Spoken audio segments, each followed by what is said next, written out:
हम लोग भक्ति रसामृत सिंधु से पढ़ रहे हैं। प्रथम 1.1.25 है और उस पर दूसरी टीका होगी, 26 भी ले लेंगे आज, दूसरे दिन इसके ऊपर। तो हम लोगों ने सुना था कैसे भक्ति अविद्या को नष्ट करती है। ये हमने श्लोक लिया था भागवतम के चौथे स्कंद 22वां अध्याय 39 श्लोक।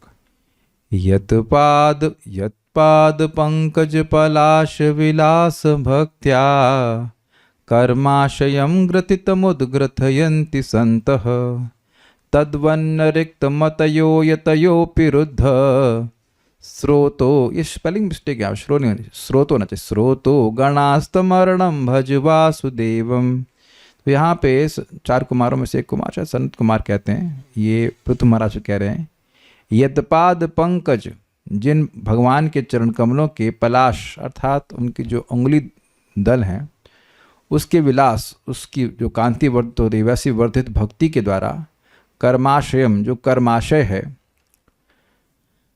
कर्माशयम ग्रथितम, जो अपने ही कर्मों के द्वारा बंधा हुआ अहंकार का बंधन है, उसको संतः उद्ग्रथयन्ति, संत जन उसको नष्ट कर देते हैं। तद्वन, उसके समान रिक्त मतया, जिनकी मति भगवान से रिक्त होती है, भगवान का ध्यान आदि इनमें नहीं होता है, यतयोपि, यद्यपि वह यति भी होते हैं, सन्यासी भी क्यों न हो, रुद्ध स्रोतो गणास्तमरणम, इसमें न शब्द, हाँ तद्वन न लिखा हुआ है, उस प्रकार से सन्यासी गण जो हैं वह इंद्रियों के वेग को नहीं रोक पाते हैं। इसलिए अरणम अर्थात जो भगवान शरण हैं उनका, जो भगवान वासुदेव अरण अर्थात शरण है, उनको भजा, उनकी सेवा करो, उसी से ये अविद्या रूपी ग्रंथि कटेगी। अब हम लोग चक्रवर्ती पाद के टीका को देख रहे हैं। यहाँ पे हमने क्रम सुना था कैसे श्रवण के द्वारा व्यक्ति की विद्या का नाश होता है। भक्ति सार प्रदर्शनी शिला विश्वनाथ चक्रवर्ती ठाकुर जी के द्वारा नैष्टिकी भक्ति के द्वारा भक्ति के अविद्या हरत को 2 श्लोकों के द्वारा दिखाते हैं, यत्पादित थे। तो इसकी व्याख्या मैंने कल कर दी थी कि नैष्टिकी भक्ति अविद्या को नहीं नष्ट करती है, लेकिन नैष्टिकी भक्ति मार्ग है या द्वार है जिसके द्वारा व्यक्ति जिसके द्वारा व्यक्ति रुचि, आसक्ति और फिर भाव भक्ति की प्राप्ति करता है। उसके बाद आगे बोल रहे हैं, जिनके पाद पंकजों के पलाश अर्थात अंगुली समूह उनकी विलास भक्ति के द्वारा अर्थात विशेष रूप से लास अर्थात प्रतिक्षण वर्धित कांति जिनकी है, उन साधन व साध्य रूपा भक्ति के द्वारा कर्माशय अर्थात कर्म वासनामय अहंकार को, जो कि स्वकर्म द्वारा ग्रथित होता है, उसके विपरीत भगवत कर्म के द्वारा संत वैष्णवगण निर्मूलित कर देते हैं। किंतु उस प्रकार सन्यासी गण कर्म वासना में अहंकार को निर्मूलित नहीं कर पाते हैं। देखिए बात नहीं वही कही है कि भगवान के चरणों में जो भक्ति है, विलास शब्द से सूचित किया रहा है कि भक्ति बढ़ती जा रही है, भक्ति बढ़ती जा रही है। कहने का मतलब है कि जो भक्ति है वो भक्ति प्राप्त करने के लिए कर रहे हैं। जब भक्ति प्राप्त करने के लिए करेंगे तो भक्ति कहीं और खर्च नहीं होगी, भक्ति को ही भक्ति बढ़ाएगी और भक्ति बढ़ाते बढ़ाते भाव भक्ति को प्राप्त होगी और इस प्रकार से जो कर्माशय रूपी अहंकार है वो नष्ट हो जाएगा। सिंपल सी बात बोल रहे हैं, कोई कठिन बात नहीं है। जो भौतिक कर्म करके हमारे हृदय में अहंकार की ग्रंथि बंध गई है, उसके विपरीत भगवान के कर्म करके व्यक्ति अपने इस अहंकार की ग्रंथि को काट देता है। सिंपल है, कल बात इस पर हुई थी। अच्छा, उस प्रकार से जो सन्यासी गण हैं, मतलब सन्यासी होकर के भी तथाकथित रूप से जगत को त्याग करके भी बहुत तपस्या करने के बाद भी वह इस अहंकार की ग्रंथि को नहीं त्याग पाते हैं। एक ग्रंथि तो बनी रहती है कि मैं सन्यासी हूँ, यह भी भाव बना रहे कि मैं सन्यासी हूँ, यह भी एक बंधन है भाई, है कि नहीं। जीव न सन्यासी है, न ब्रह्मचारी है, न गृहस्थ है, न कुछ भी है, वह भगवान का सेवक है। तो अगर अहंकार की ग्रंथि खुल जाएगी तो उसको ये समझ में आना चाहिए कि मेरा संबंध भगवान से, मुझे भगवान की सेवा करनी है। और जब ये नहीं समझ में आ रहा है, इसका मतलब ग्रंथि बनी हुई है, मैं सन्यासी हूँ। अच्छा तुम सन्यासी हो, अच्छा ठीक है, रहो सन्यासी। तो अहंकार की ग्रंथि लेके टहलते रहो, यही बात कर रहे हैं।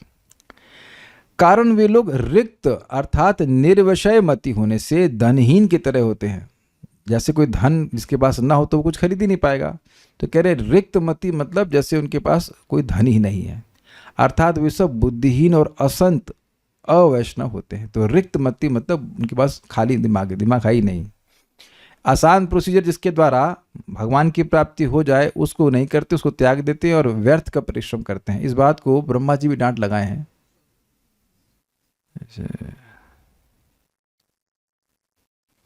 श्रेयां श्रुतिं भक्तिमुदस्यते विभु क्लिश्यन्ति ये केवल बोधलब्धये तेषामसौ क्लेशलयेव शिष्यते नान्यद् यथा स्थूल तुषावघाति नाम। हे भगवान, हे विभु, हे सर्वसमर्थ, आपकी भक्ति श्रेय का मार्ग है। श्रेयश्रुतिम भक्ति मुदस्यते विभु, उसको त्याग देते हैं कुछ लोग। और क्लिश्यंत ये केवल बोध लभते, केवल बोध ब्रह्म की अनुभूति करने के लिए बहुत क्लेश उठाते हैं। तो उन जो क्लेश उठा रहे हैं उनका क्लेश ही बचेगा, कुछ मिलेगा नहीं। कैसे कह रहे हैं? स्थूल तुषावघाति नाम। कोई पर्वत प्रमाण स्थूल हो, तूष हो, तूष मतलब धान, धान का ढेर हो, धान का ढेर का छिलका हो, सॉरी धान के छिलके का ढेर हो, तो उसको कोई बार बार पीट रहा है तो क्या चावल मिलेगा? कुछ नहीं मिलेगा, चावल तो पहले निकल गया वहाँ से। तो भक्ति को त्याग करके ज्ञान मार्ग का अनुशीलन कर रहा है, जैसे कि यहाँ वर्णन हो रहा है, तो उसे कुछ प्राप्त नहीं होता, केवल परिश्रम प्राप्त होगा। यही बात यहाँ पे कह रहे हैं। संत वैष्णवगण भगवत विषयक मति वाले सुबुद्धि होते हैं। नदियों के स्रोत के निरोध के समान सन्यासीगण इंद्रियों के वेग को रोकने में सक्षम नहीं होते हैं, इसलिए उनका इंद्रियों के वेग को रोकने का प्रयास उन सब के बुद्धिहीन होने का चिन्ह है। क्या बोल रहे हैं यहाँ पे? कोई कहे कि भाई वो तो सन्यासी हैं, वह तो अपने इंद्रियों का प्रत्याहार करना चाहते हैं, इंद्रियों को बाहर जाने से रोक रहे हैं, कैसे कह रहे हो कि बुद्धिहीन है? वो तो कह रहे हैं कि देखो भाई, इंद्रियों का वेग नदी के समान है, तो कोई व्यक्ति नदी को रोकने का प्रयास करेगा? ये तो बेवकूफ़ी बात है ना। नदी को डायरेक्ट किया सकता है, लेकिन नदी को आप रोक नहीं सकते हैं। उसी प्रकार से कोई जबरदस्ती इंद्रियों को रोकने का प्रयास करेगा तो क्या होगा? वो हारेगा, और हारे ही हैं लोग आज तक। ये बात है। देखिए, बात समझिए कि जब हरिदास ठाकुर जी को वह लखा हीरा प्रलोभन देने के लिए आई, या माया देवी भी प्रलोभन देने के लिए आई, तो वो रेजिस्ट नहीं कर रहे थे। He was not resisting. उधर उनकी मति ही नहीं जा रही थी, क्योंकि भगवान के नाम में वैसा सुख अनुभव कर रहे हैं। Something which you resist persist. आप देख लेना करके, नहीं बात तो मेरी विश्वास हो तो आप देख लेना करके। कुछ समझे मैंने क्या बोला? कि किसी कोई हाथ खड़ा करेगा कि मेरी बात कुछ समझ में आई? If you are resisting something, it will persist in your consciousness. मुझे ये नहीं करना है, मुझे ये नहीं करना, तो आपकी चेतना में है ना कि ये नहीं करना है। बहुत से भक्त हैं जिनको आप कभी शराब पिए नहीं, तो उस आप शराब के रेजिस्ट नहीं कर रहे हो। You just don't care about it, just nothing, नहीं, कुछ भी नहीं है आपके लिए वो। मैं बोल रहा हूँ तो याद आ रहा होगा, याद इन द सेंस मतलब पता है कि क्या चीज़ होती है, कुछ उधर आकर्षण नहीं है। तो जब रेजिस्टेंस रहेगा, जब तक वो रेजिस्टेंस वाली आप रेजिस्ट कर रहे हैं, रोक रहे हैं, तब तक हम पवित्र नहीं हुए, पूरी तरह से पवित्र नहीं। इसका मतलब ये नहीं कि अपने इंद्रियों को खुला छोड़ दे, लेकिन रेजिस्टेंस जब तक है तब तक अभी हृदय में पवित्रता नहीं है। प्रमाण भगवत गीता से है। विषय निराहारस्य देहिना रसोपरजम रसोप्यस्य परम दृष्ट्वा निवर्तते। श्लोक कैसे शुरू होता है? विषया विनिवर्तन्ते निराहारस्य देहिना रसोवर्जम रसोप्यस्य परम दृष्ट्वा निवर्तते। कोई व्यक्ति अपनी इंद्रियों को भोगों से रोका हुआ है, लेकिन उसने इंद्रियों को तो रोका हुआ है, लेकिन रस वर्जन, रस को नहीं रोक पा रहा है। रस का वर्जन नहीं हुआ है अभी, रस तो है अभी, लेकिन जिसके हृदय में परम भगवान का अनुभव करके, परम मतलब परमेश्वर, परम दृष्टि भगवान का अनुभव करने के कारण रस भी गायब हो गया है, वह व्यक्ति की स्थिर प्रज्ञा है। भोग आसपास उपलब्ध भी हो तब भी उसकी मति वहां नहीं जाएगी, जैसे कि हरिदास ठाकुर जी। तो पॉइंट क्या है? भगवान के भक्त कर क्या रहे हैं? शुरुआत से यही कर रहे हैं, अनुशीलन, अपनी इंद्रियों को भगवान की सेवा में लगा रहे हैं। ऋषिकेण ऋषिकेश सेवनम भक्ति रुच्यते। तो इंद्रियां भगवान की सेवा में लगते लगते जैसे जैसे शुद्ध होती जाती हैं, तो वो जो भगवान से सुख मिलता है, इस कारण से वह विरक्त हो जाते हैं। भक्ति आती है तो विरक्त हो जाते हैं, विरक्त हो जाते हैं तो भक्ति नहीं आती है। अलग से वैराग्य का परिश्रम, अलग से वैराग्य कल्टिवेशन नहीं करते हैं, भोजन करते हैं, अपने आप विरक्त हो जाता है व्यक्ति भूख से, भोजन से। तो यहाँ पे बोल रहे हैं कि ये बुद्धिहीनता का लक्षण है। भगवान की सेवा किए बिना व्यक्ति सोच रहा है कि मैं इंद्रियों को रोक लूंगा, ये संभव नहीं है। और अपने भक्ति के जीवन में भी हमें समझ में आना चाहिए कि हमें इंद्रियों को नियोजित करना है। आगे एक जगह बैठे रहेंगे तो सोचेंगे कि हमारा मन भगवान में लग जाए, वो संभव नहीं होता है, एटलीस्ट हमारे लेवल पे नहीं होता है। We have to engage the senses, नहीं तो सेंसेस विल एंगेज अस। समझे? इंद्रियों को अगर आप नहीं लगाएंगे तो इंद्रियां आपको लगा लेंगी अपनी सेवा में। वो प्रैक्टिकल दिख रहा है। जब चार कुमार बोल रहे हैं तो उससे ज़्यादा तो हम लोग बुद्धिमान नहीं है। क्लियर है ना? तो भक्ति का प्रोसीजर है अपनी इंद्रियों को भगवान की सेवा में लगाए रखना, ये सिद्धांत है। अब उसको कैसे करना हर व्यक्ति अपने हिसाब से समझ ले कैसे करना, but that is how it has to be done. संत वैष्णव गण भगवत सौंदर्यामृत आदि में प्रसारित चक्षुर इंद्रियों के कारण सुबुद्धि एवं सुखी रहते हैं। कहने का मतलब है कि जो संत हैं वो भगवान को देखने में, उनके बारे में सुनने में, उनके बारे में बोलने में, उनका प्रसाद ग्रहण करने में बेसिकली अपनी इंद्रियों को लगाए रखते हैं भगवान की सेवा में। इस कारण से वे सुखी रहते हैं और इस कारण से वे निर्विषय रह जाते हैं। सिंपल। अरण का अर्थ है शरण, भगवान शरण है, अर्थात शरण लेकर प्रभु का भजन करते रहते हैं। ये हो गया। अब एक और श्लोक हम लेंगे। यहाँ पर ये जो क्लेशाग्नि का टॉपिक है वो समाप्त हो जाएगा। उसके बाद टॉपिक आएगा शुभदा का, तो उसको हम बाद में लेंगे। इतना ले लेते हैं। कृतानुयात्रा विद्याभिर हरि भक्तिर अनुत्तमा, बोल पाएंगे? कृतानुयात्रा विद्याभिर हरि भक्तिर अनुत्तमा अविद्याम निर्दहत्याशु दावज्वालेव पन्नगिम। कृतानुयात्रा विद्याभिर हरि भक्तिर अनुत्तमा अविद्याम निर्दहत्याशु दावज्वालेव पन्नगिम। अच्छा है, इजी है, कुछ भी समझाना नहीं होगा, बस 1 मिनट में हो जाएगा ये। पद्म पुराण में कहा गया है, दावानल जिस प्रकार सर्पणी को दग्ध कर देता है, उसी प्रकार अति उत्कृष्ट हरिभक्ति भी पीछे पीछे चलने वाली विद्या के द्वारा अविद्या को शीघ्र ध्वंस कर देती है।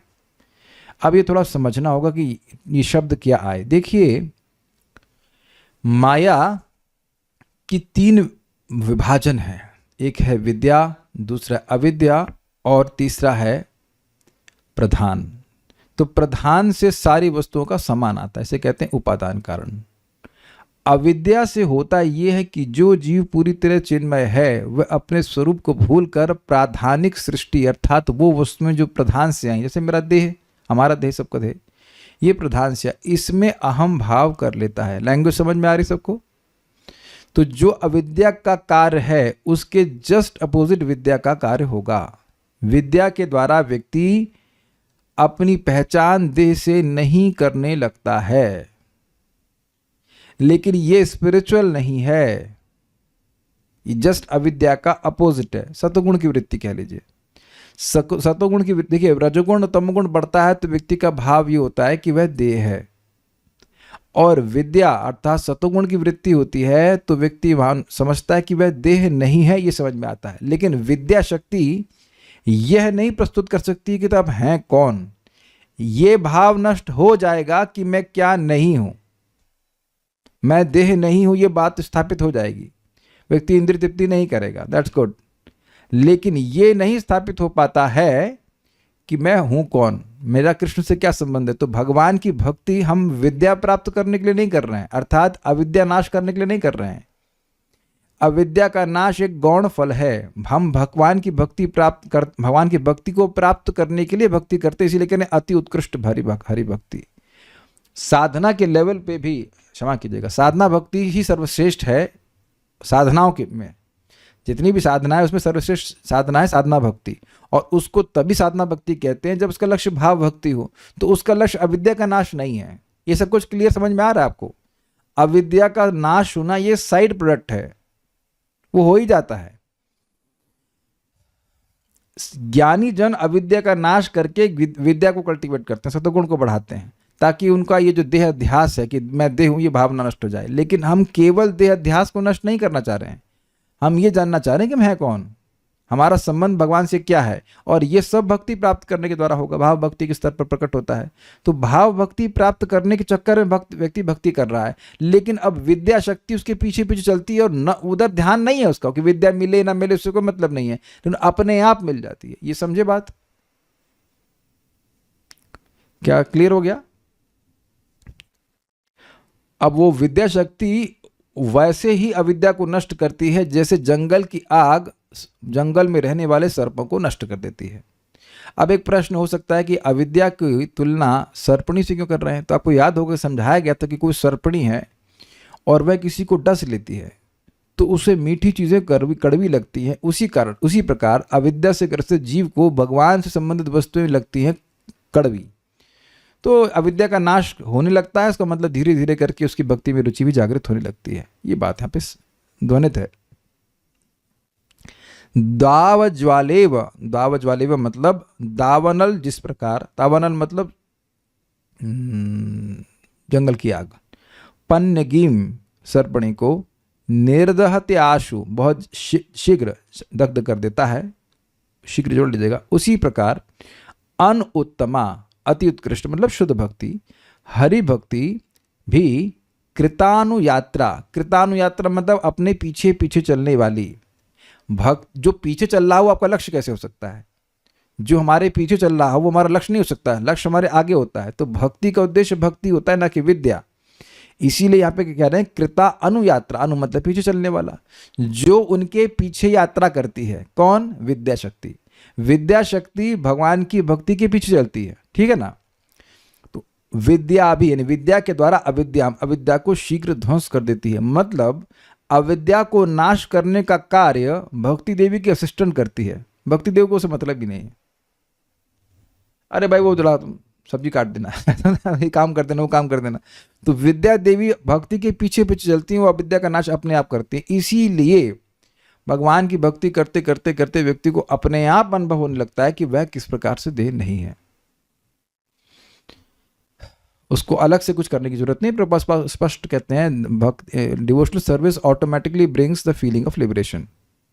ये लिबरेशन किस चीज़ से है? इसी बंधन से कि हम देह हैं, अपने आप भक्ति करता रहे, वो भक्ति देवी अपने आप जैसे बढ़ती चली जाएंगी, वैसे अपने आप ही इस अविद्या का नाश कर देंगे। तो अब भक्ति देवी की जो सेकेंडरी फंक्शन है, कह सकते हैं बैक वाला फंक्शन है, उनके पीछे चलने वाली जो एनर्जी है विद्या शक्ति, वही नाश कर देता है विद्या का। ये बात बोल रहा है। ओके, तो क्लियर है ये तो। उसके बाद भक्ति सार प्रदर्शनी, कृतानुयात्रा विद्या भी का अर्थ है पीछे पीछे चलने वाली विद्या। भक्ति की इस विद्या विषयक इच्छा न रहने पर भी वह विद्या स्वयं ही भक्त के पीछे पीछे चलती रहती है। क्या ये क्लियर हो गया? भक्त की इच्छा होती है कि उसको नाम में रुचि प्राप्त हो, उसकी भक्ति जागृत हो, लेकिन विद्या प्राप्त हो ऐसा नहीं है। वो अपने आप पीछे चलती है विद्या और उसको अविद्या को नष्ट करती है। अनुत्तमा शब्द का अर्थ है अति उत्कृष्ट और पन्नगिम शब्द का अर्थ है सर्प अर्थात नागिन। तो अब हम लोग जो आपने क्या कवर कर लिया है, क्लेशाग्नि कि भक्ति जो है क्लेशों का नाश करती है। अब शुभदा का टॉपिक बहुत अच्छा है, उसको हम लोग कल सुनेंगे, मतलब तैयार कर पाए तो कल सुनेंगे। So stop here. Shri Shri भक्ति रसामृत सिंधु की जय, श्रील प्रभुपाद की जय, निताय गौर प्रेमानंदे।